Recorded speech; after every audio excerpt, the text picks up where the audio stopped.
Hozirda biz atirgul ekilgan maydondamiz. Ushbu loyiha Toshkent viloyati Qibray tumani Xalq banki Qibray BXM bilan hamkorlikda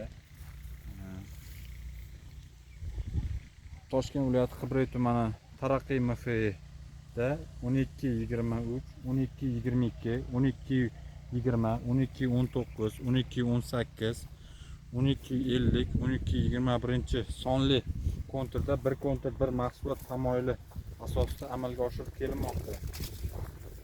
Umumiy ushbu maydonga atirgul ekilgan umumiy maydoni 5,5 gektarni tashkil etadi. Bo'yiga 500 metr, eniga 250 metrni tashkil etadi. Hozirgi kunda ekinlar zamonaviy usullar bilan parvarishlanib kelinmoqda.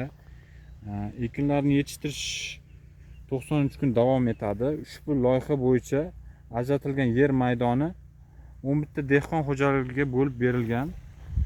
Loyihani samarali amalga oshirish maqsadida ishlab chiqarish korporativi Ekoyemir tadbirkor sifatida biriktirilgan.